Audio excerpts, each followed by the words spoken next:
Bienvenidos y bienvenidas al último seminario de nuestro grupo de investigación. Jorge Ernesto Roa es el profesor del Departamento de Derecho Constitucional de la Universidad Pompeu Fabra y también es el profesor del Derecho Constitucional en la Universidad Externado de Colombia. Tiene doctorado en Derecho por la Universidad Pompeu Fabra de Barcelona también. En 2018 obtuvo la mención del premio Nicolás Pérez Serrano a la mejor tesis doctoral en Derecho Constitucional conferido por el Centro de Estudios Políticos y Constitucionales de España. Ha sido investigador visitante de la Universidad de Trento en Italia y del Max Planck Institute en Heidelberg.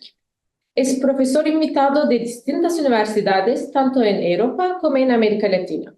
Ha sido consultor del Max Planck Foundation for International Peace and the Rule of Law en German Federal Foreign Office. También se desempeñó como magistrado auxiliar de la Corte Constitucional de Colombia. Gracias, Jorge. No, muchísimas gracias a ti, Celal, y a todo el equipo del área de Derecho Constitucional por organizar este seminario. Siempre que yo vengo a este seminario, me es inevitable ponerme un poco nervioso por la calidad de las personas que están aquí, por la intensidad del debate, pero espero que sean indulgentes conmigo y en todo caso les agradezco su presencia y por supuesto a quienes nos acompañan también a través de Zoom. Antes de iniciar un poco mi intervención, quisiera un poco aclarar que este seminario se enmarca en un proyecto mucho más amplio que tiene que ver con un libro basado en la experiencia de los últimos 4 años en la Corte Constitucional, que es encontrar cuáles son los fundamentos en perspectiva comparada de que la Corte Constitucional sea considerada, como decía Roberto Toniati, un modelo de prestigio en el derecho constitucional y en el derecho público comparado y reconstruir una historia de la jurisprudencia de la Corte y una situación del estado actual de la Corte, intentando encontrar los fundamentos de por qué una Corte relativamente nueva, pequeña, latinoamericana, sin mucho poder, por lo menos en su infraestructura y en su estructura, se erige en un modelo de prestigio, un modelo de exportación de teorías, de doctrinas en el derecho constitucional comparado. Y yo podría, digamos, decir muchas razones, o he encontrado algunas razones por las cuales eso ocurre, su consistencia jurisprudencial, que es relativa, pero que es alta comparativamente en América Latina y sobre todo en sistemas sin precedentes. La forma como la Corte ha dado una vida sorprendente a la Constitución de 1991, como ha revitalizado y dado contenido a derechos fundamentales muy importantes desde el inicio de su jurisprudencia, los avances de la Corte en materia muy puntual en interrupción voluntaria del embarazo, en eutanasia, que la ponen, digamos, siempre como protagonista y a la vanguardia en el derecho público comparado. La creatividad de los remedios como Tribunal Constitucional, siempre utilizando en la medida de lo posible la idea de reparación integral del derecho internacional de los derechos humanos que le lleva a crear medidas de reparación internas que son poco tradicionales en los tribunales constitucionales y, por ejemplo, el fluido diálogo que ha tenido con tribunales internacionales de derechos humanos, por lo menos al inicio de su jurisprudencia para construirla y un par de décadas después para reforzarla. Y de todas esas razones yo me quisiera concentrar hoy en una sola, y es la creación de la figura del estado de cosas de inconstitucionalidad o estado de cosas inconstitucional o estado de hecho inconstitucional. Ha tenido distintas denominaciones en la historia de la jurisprudencia constitucional colombiana. ¿Y por qué? Porque yo creo que la figura jurisprudencial colombiana, el estado de cosas inconstitucional, demuestra la exportabilidad de algunas de las doctrinas o de las construcciones jurisprudenciales de la Corte Constitucional de Colombia. Entonces, lo que me interesa hoy es ver cómo ha funcionado fuera esa idea que se exporta y que nos enseña el hecho de que esa figura creada en la jurisprudencia constitucional colombiana se haya trasladado, haya sido utilizada por otros tribunales, especialmente latinoamericanos, intentar ver si funciona mejor fuera, si uno puede ser profeta en tierra propia o solo en tierra ajena. Y mi tesis o mi hipótesis inicial es que efectivamente la idea, la tesis, el instrumento del estado de cosas inconstitucional tiene la vocación de ser un elemento de convergencia constitucional en América Latina, un instrumento del constitucionalismo transformador y que tiene un alto potencial de ser exportable, de migrar a otros contextos jurídicos porque entiende muy bien el contexto del drama social latinoamericano, el contexto normativo de unas constituciones profundamente generosas, por utilizar la expresión de algún colega, y el déficit democrático en el que operan esas constituciones, y que sin embargo es una figura que debe ser corregida como, repito, idea valiosa y útil para la protección de los derechos, para la protección, digamos, estructural de los derechos, y que para eso nos sirve el hecho de que haya migrado a otros lugares para que podamos aprender de lo que se ha discutido en otros países y tener una herramienta mejorada de constitucionalismo transformado. Entonces, hecha esa, digamos, esa advertencia, ese contexto, la exposición que yo voy a hacer se divide en 4 partes. Diré primero qué es lo que migra, explicaré un poco en contexto qué es el estado de cosas inconstitucional,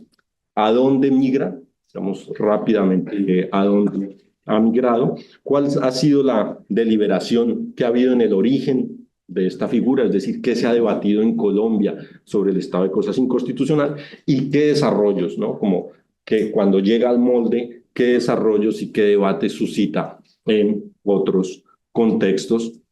Y por supuesto que podemos aprender de las formas propias que toma en otros lugares y de la forma como la regulan, cómo la aplican y del éxito que tiene en otros lugares o de la forma como se manipula y se instrumentaliza en otros lugares. Entonces, el primer punto es ¿qué es lo que migra? Lo que migra es el estado de cosas inconstitucional. Entonces, el género, y esta precisión es importante porque se suele confundir en los estudios comparados, el género es el litigio estructural, ¿no? La adjudicación estructural, un poco entendida como Owen Fis, la idea de que el proceso judicial, el rol judicial, no es el rol tradicional de resolver un litigio de partes, sino que es un litigio que trasciende la del caso concreto y que se extiende a ir a las causas estructurales de un fenómeno, a bloqueos institucionales, a bloqueos burocráticos, a cargas de inercias, a minorías invisibilizadas y, en definitiva, la idea de que el proceso judicial y la adjudicación tiene una vocación transformadora, repito, en la idea un poco de Owen Fis. Ese sería el género. La especie es el estado de cosas inconstitucional, es decir, una forma de litigio estructural, un mecanismo concreto de litigio estructural que algunos consideran una respuesta desesperada y creativa del Poder Judicial colombiano para tratar de resolver casos a su vez sistemáticos, estructurales, masivos de violación reiterada, sostenida y generalmente amplia de derechos fundamentales. Entonces, según ha sido caracterizada por la jurisprudencia colombiana, cuando hay un estado de cosas inconstitucional, si me permiten en adelante diré ESI, por sus siglas y así me ahorro como 2 segundos, es una situación, no es el juez solo constata una situación, hay un acto judicial en el que el juez verifica que hay un hecho que él comprueba, lo hace en virtud del principio de colaboración armónica de los poderes y es un hecho en el que constata que se cumplen 6 condiciones. La primera, que existe una vulneración masiva, generalizada de los derechos fundamentales que afecta a un número significativo de personas. Entonces aquí el tribunal no usa tanto el concepto de vulnerabilidad o minoría, sino el carácter sistemático y digamos, de alto número de titulares cuyos derechos están siendo vulnerados y que esa vulneración sea consecuencia de la omisión prolongada por parte de las autoridades legislativas o administrativas que pueden haber adoptado la práctica o la costumbre de exigir a esas personas que incoen, que interpongan mecanismos de tutela o amparo para proteger sus derechos y que la violación de esos derechos sea la consecuencia de que no se hayan expedido medidas legislativas, administrativas o presupuestarias para superar esa situación que responda a un problema social complejo, y la Corte entiende por un problema social complejo aquel en el que están involucradas varias autoridades, requiere medidas complejas y alto presupuesto, y fundamentalmente, y esta es la condición final, que todas esas personas pudieran obtener la protección individual por el mecanismo de amparo. Entonces, le dice la Corte, en lugar de que vengan todos individualmente o todas mediante el mecanismo de amparo, voy a identificar el fenómeno, voy a caracterizarlo, voy a ver dónde están las causas del fenómeno, voy a hacer una especie de colectivo, voy a crear un grupo y voy a intentar resolver no solo las acciones individuales, sino ir a las causas trascendentes, a las causas estructurales que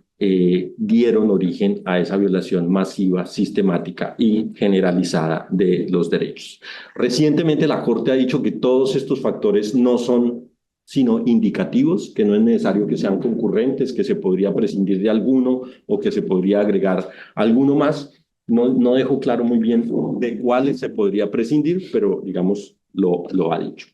Cuando la Corte declara un ESI, normalmente la Corte profiere unas órdenes que combinan distintos factores. Entonces son órdenes que combinan mandatos simples, entregar información, cambiar un lenguaje, permitir el acceso a bases de datos, con órdenes complejas. Asignar presupuestos, crear instancias de coordinación entre autoridades públicas, preparar legislación o, en casos, digamos, mucho más estructurales, reinsertar a desmovilizados que han dejado las armas en virtud del proceso de paz, proteger familias, enfrentar el fenómeno del desplazamiento forzado. En materia de órdenes, cuando la Corte Constitucional declara un ESI, utiliza lo que es conocido fundamentalmente como el esquema comando-control, y es que la Corte establece al mismo tiempo los resultados que se deben lograr en materia de resolución de una situación estructural, pero también establece los medios que se deben elegir para llegar a esos resultados y, sobre todo, en algunos casos con mayor apertura o no, mayor deferencia o no hacia la política pública, y fundamentalmente la Corte asume la supervisión constante de que se vayan produciendo tanto los medios como los resultados. En términos temporales, la Corte emite órdenes que son de carácter inmediato: entregar una ayuda de emergencia, entregar un subsidio, proteger a la persona, pero también órdenes de mediano y largo plazo, como decía ahora, preparar proyectos de legislación o crear una política pública integral que atienda a la situación. Y en el lenguaje, la Corte combina el lenguaje imperativo, ¿no? Se debe adoptar inmediatamente, se debe legislar, se debe crear, entregar, con lenguaje deferente y con órdenes deferentes de exhortamos al Congreso, exhortamos a las autoridades, exhortamos a los organismos de control para que procuren la vigilancia del cumplimiento de las órdenes. Son casi 2 decenas de casos en los que la Corte Constitucional ha declarado un ESI. Digamos, los primeros casos son del año 97 y 98, son fundamentalmente temas pensionales al inicio, pagos de salarios, por ejemplo, de los docentes de las escuelas públicas, pero sin duda alguna el caso que suele marcar el inicio de la figura en todo rigor es la sentencia T-153 del año 98, en el que la Corte se ocupó del problema del hacinamiento carcelario, de los derechos de las personas privadas de la libertad, derivados fundamentalmente del hacinamiento carcelario. Posteriormente se referiría en otros ESI a derechos también de las personas privadas de la libertad, no solo referidos al hacinamiento carcelario. Allí ya dejó algunos trazos de los requisitos que acabo de comentar, y sin duda la sentencia que más ha trascendido, digamos, en el derecho comparado que ha declarado un ESI es el famoso caso T025 de 2004, que es el ESI de la población en situación de desplazamiento interno como consecuencia del conflicto armado. Es, digamos, una sentencia, como diré más adelante, de la cual se cumplen 20 años precisamente en este año. Y más recientemente, la Corte Constitucional ha declarado ESI, por ejemplo, en el caso del derecho de acceso al agua de los niños que habitan una región desértica del país, que pertenecen a comunidades indígenas en el departamento de La Guajira, en uno de los límites con Venezuela, y muy recientemente la protección a los excombatientes de la guerrilla de las FARC que se desmovilizaron en el proceso de paz y que carecían de garantías para su seguridad y su vida. Digamos, los estaban matando, los estaban exterminando, entonces la Corte declaró que había un estado de cosas inconstitucional en esa materia. Muy bien. Entonces, ese es un poco el origen de la figura, cómo se ha desarrollado, cuáles son los requisitos. Por supuesto, ya desde el año 97, 98 hasta la fecha ha habido una intensa deliberación, digamos, local sobre el funcionamiento, las potestades, las competencias de la Corte para dar este tipo de figuras. Y como ustedes se pueden imaginar, pues el debate gira en distintos aspectos. Un debate clásico de legitimidad democrática, la clásica pregunta es si la Corte está facultada, legitimada, capacitada, formada para intervenir en asuntos tan complejos, intervenir en el diseño de políticas públicas, enfrentar problemas efectivamente estructurales, si está, digamos, si la Constitución le autoriza o si hay alguna forma de fundamentar la legitimidad de que la Corte asuma este esquema comando-control, que establezca prioridades, mecanismos, resultados. Sí es un instrumento de reequilibrio de poderes en un contexto latinoamericano en el que la administración presenta un alto nivel de inercia y el legislador hace un bajo control político, si en realidad no hay un déficit democrático, sino digamos, un reforzamiento democrático a través de la vía judicial y, por supuesto, el clásico debate sobre si hay un exceso de judicialización de la política o una acción, digamos, activista por parte del tribunal. Hay unos debates más locales. El segundo eje de los debates es cómo se articula la figura del ESI con el funcionamiento del sistema de amparo en Colombia. Es decir, si una comunidad que está protegida por un ESI, sus integrantes pueden presentar amparos individuales pidiendo la protección de sus derechos o si deben esperar a que los resultados del monitoreo y del proceso al que dio lugar el ESI se concreten y entonces eso les impide acceder a la justicia o haría que su derecho, digamos, de amparo individual no tuviera fundamento. Y por supuesto que deben hacer los jueces de amparo de todo el país cuando se presentan ese tipo de acciones de tutela individuales ante la existencia de un ESI. Por supuesto, la tensión entre la prevalencia entre el amparo estructural y el amparo particular de los derechos. Y por supuesto, uno de los debates más interesantes es el debate sobre la eficacia. Es decir, ¿sirve o no sirve declarar un estado de cosas institucional para superar una situación a su vez estructural de violación de los derechos en los términos y en las condiciones que son impuestas por la Corte Constitucional? Y como todo en la vida, pues aquí tenemos una visión más optimista y una visión más pesimista, ¿no? Los optimistas, muy importante, visibiliza problemas invisibles, crea instancias de coordinación que no existían en el gobierno, da una voz potente a las víctimas, ayuda a que las víctimas se organicen y se creen organizaciones para llevar la voz de las víctimas. Por supuesto, hay medidas concretas que impactan a quienes se benefician o a quienes son cubiertos por un estado de cosas inconstitucional. Evita la incoherencia del Poder Judicial, porque si no existiera el ESI, entonces todas esas personas estarían incoando amparos individuales. Esto ayuda un poco a armonizar la respuesta judicial y es muy conocida la denominación de un profesor colombiano, de César Rodríguez, de que un ESI tiene efectos directos, indirectos, simbólicos, materiales, en el sentido de que siempre un ESI es una intervención judicial muy buena, favorable, crea deliberación, pone en el debate público y en la agenda, digamos, una situación muy grave de vulneración masiva, reiterada y prolongada de derechos fundamentales. Pero por supuesto está la visión más pesimista, diría yo, algunos dirían más realista, más empírica, yo prefiero llamarla pesimista, que sostiene que la declaración de una ESI deja la falsa sensación de que se está atendiendo una situación, porque a pesar de que no ocurra nada, entonces deja la sensación de que alguien se está ocupando que además es una sensación que se complementa con una buena excusa para las autoridades. Entonces pierden la iniciativa porque solo acuden al control que deviene del proceso judicial en lugar de ejercer sus competencias administrativas o legislativas propias, sino que un poco van al ritmo que va el proceso estructural. Por supuesto, la capacidad de la Corte para proferir órdenes que requieren mucha complejidad y mucho dinero. Y cuando, digamos, se discute con quienes tienen la visión pesimista, su mayor argumento es el argumento empírico. Entonces, es como su elemento fundamental es, si abrimos un poco la ventana de la universidad y vemos fuera, pues vemos que hoy tenemos unos niveles de hacinamiento carcelario muy altos, quizá no los del año 98, que eran en torno al 40%, y son más del 20%, pero en todo caso sigue habiendo hacinamiento carcelario. O por ejemplo, en materia de desplazamiento forzado, pues en el año 2004 las cifras son divergentes, pero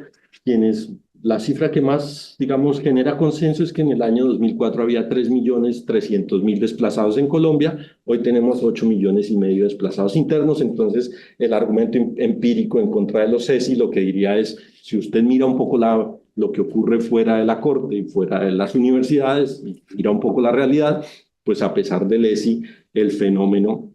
estructural solo ha aumentado, y lo que nos queda, este sería como el cierre del argumento pesimista, es una Corte burocratizada que cada vez que declara un estado de cosas inconstitucional reclama una infraestructura y un aumento de personal para crear salas de seguimiento que profieren autos a su vez de seguimiento, que realizan a su vez audiencias de seguimiento, mientras la vida real sigue, digamos, inmutable.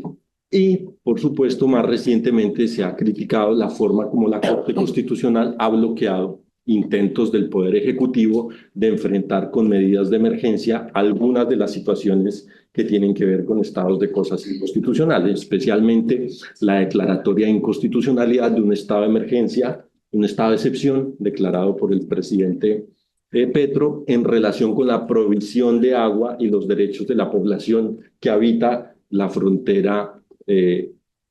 norte de Colombia con Venezuela, es decir, la Guajira, y ese estado de cosas inconstitucional,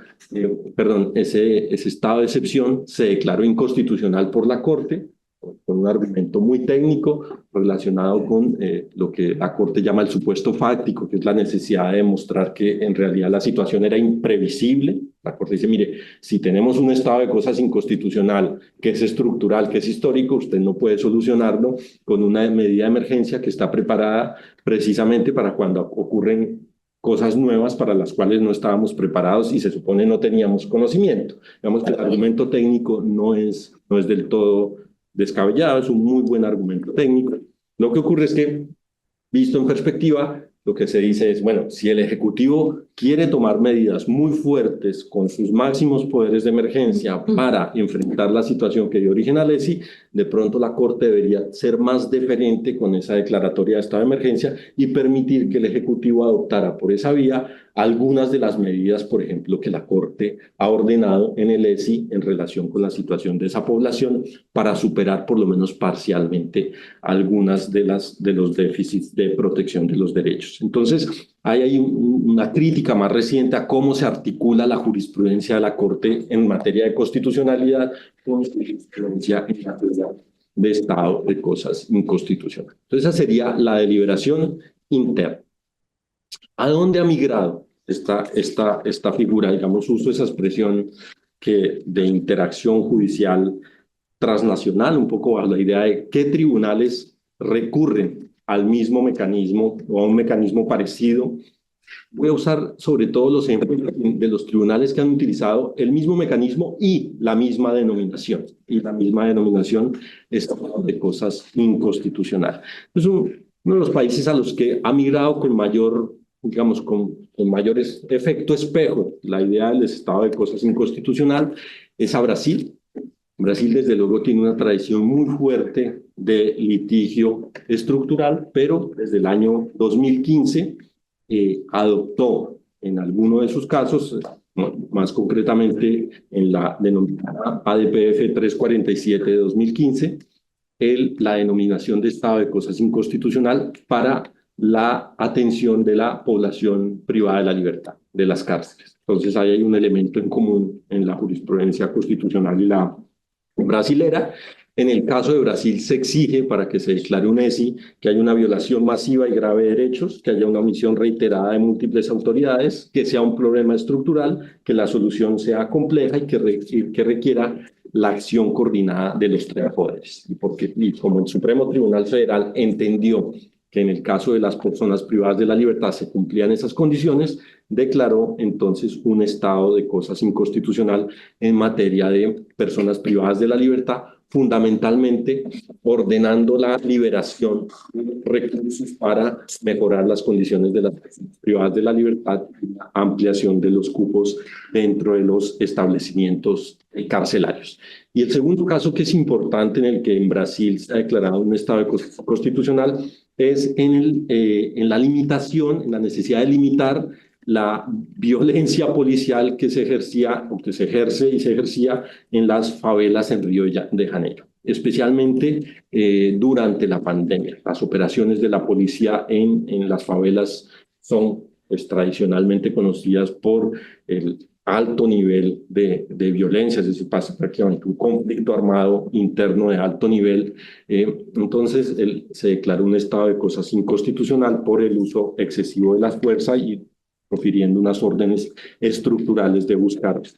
alternativas no violentas para ese tipo de operaciones. Y hay muchos otros casos en los cuales se ha intentado declarar un estado de cosas inconstitucional en la jurisprudencia de Brasil, en materia del sistema de salud, para juzgar la regresividad del sistema tributario, para enfrentar la situación de las personas mal llamadas habitantes de calle y para enfrentar más recientemente el alto nivel de deforestación y los incendios excepcionales, digamos históricamente excepcionales que hubo este año en la Amazonía. Entonces ahí hay un impacto de la jurisprudencia constitucional colombiana en la jurisprudencia de Brasil, reconocido explícitamente por el Supremo Tribunal Federal, digamos, con algunos elementos en común y con la idea de que se puede aplicar a otros casos. En Perú, también el Tribunal Constitucional ha utilizado la figura, utilizando la misma denominación e incluso es muy curioso porque los primeros casos del Tribunal Constitucional de Perú que se refieren a los estados de cosas inconstitucional hablan de la figura creativa que creó la Corte Constitucional de Colombia. Entonces dice algo así como, vamos a usar la figura creativa que creó la Corte Constitucional de Colombia. Uno de los casos más famosos es de la jueza Arellano, una jueza que solicitaba una información sobre cómo había sido un poco su evaluación personal en su desempeño judicial. Era un problema, digamos, en principio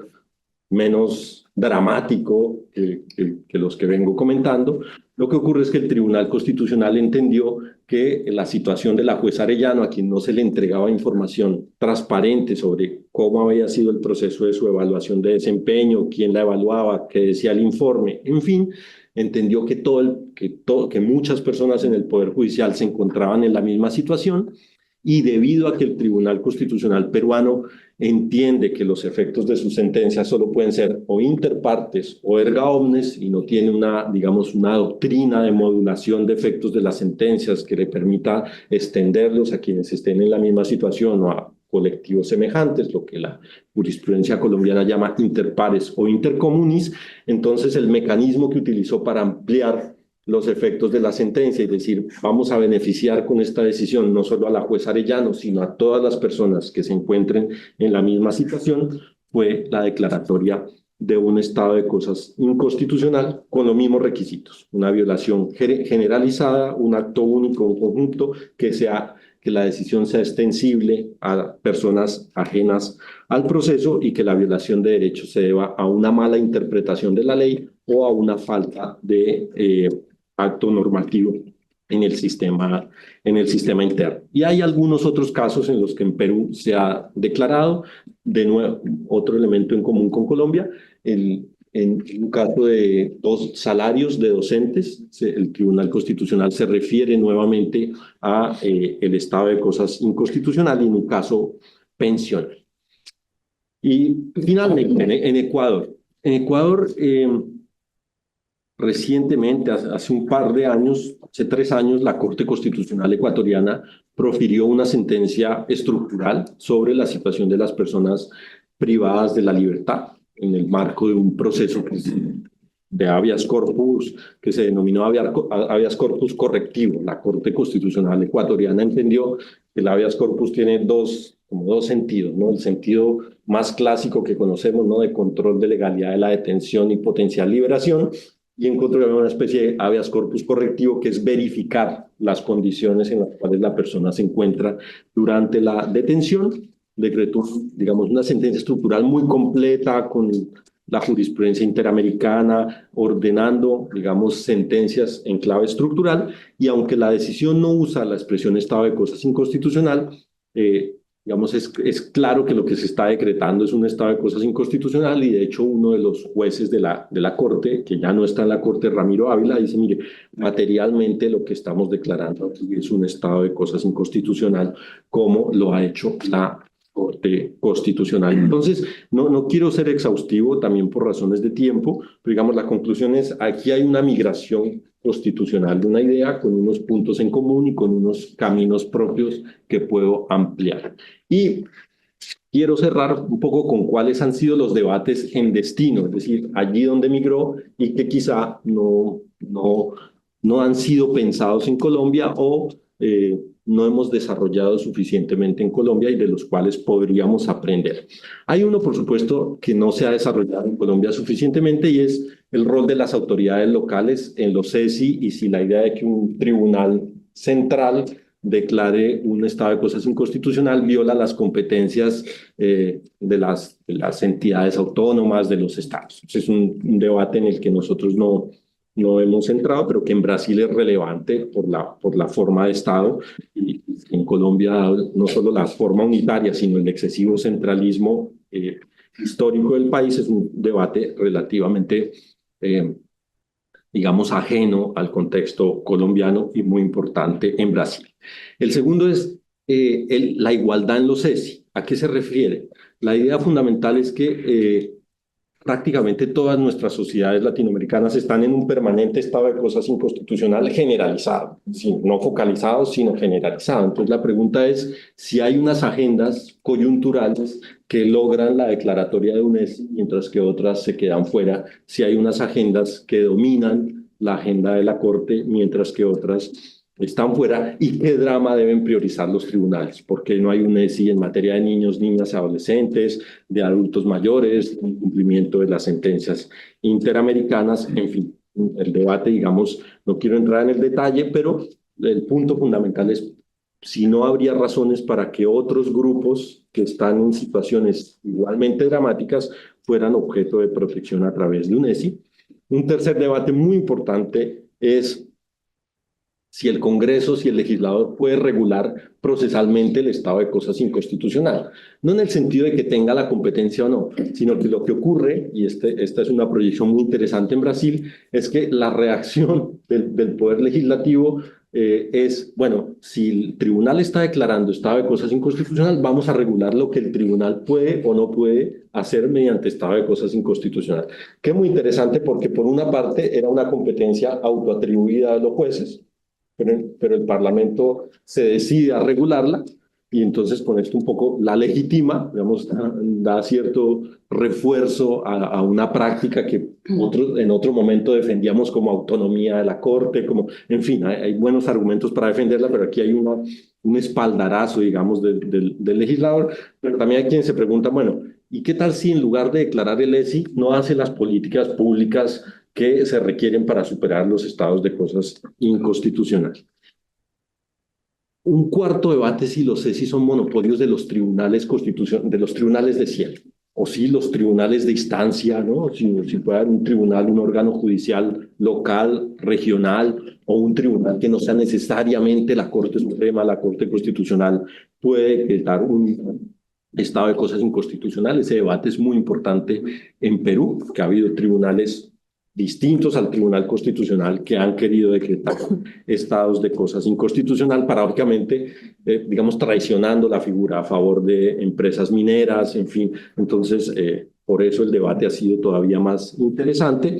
Y diría 3 puntos finales. El debate sobre el seguimiento es muy importante y es ¿cuándo se cierra un estado de cosas inconstitucional? ¿Qué criterios debe adoptar un tribunal para saber si se ha superado un estado de cosas inconstitucional? Cuando se han adoptado las políticas, cuando se ha desbloqueado la inercia legislativa o la inercia burocrática. ¿Cuándo se debe cerrar? Cuando se ha superado totalmente la situación. ¿Puede fracasar un estado de cosas inconstitucional? ¿Debería un tribunal decir, ha fracasado? Es decir, lo he intentado, pero he fracasado. Es decir, la herramienta no ha funcionado. Y ahí mi tesis es lo que yo denomino la paradoja de la estructuralidad. Cuanto más estructural es el problema, menos útil esta forma estructural. Es decir, cuanto más estructural el problema de la pobreza, es decir, menos útil es declarar un estado de cosas inconstitucional. Un punto adicional es si se pueden usar medidas coercitivas en un estado de cosas inconstitucional que se presenta como dialógico, como un mecanismo de colaboración de poderes, pero también cómo manejar la resistencia de los otros poderes, cómo crear incentivos, cómo interactuar entre desacatos, multas, cómo enfrentar las resistencias. Y finalmente, que es uno de los puntos que a mí más me interesa, es cómo superar el problema. Es decir, cómo hacer de esto, no, como diría Gerald Rosenberg, una esperanza vacía, sino que efectivamente sea un mecanismo de transformación social, de superación de algunas estructuras de discriminación. Y creo que hay una especie de... Tenemos que pensar en una nivelación de expectativas, no confundir, por supuesto, la finalidad del proceso estructural con la finalidad de sus políticas y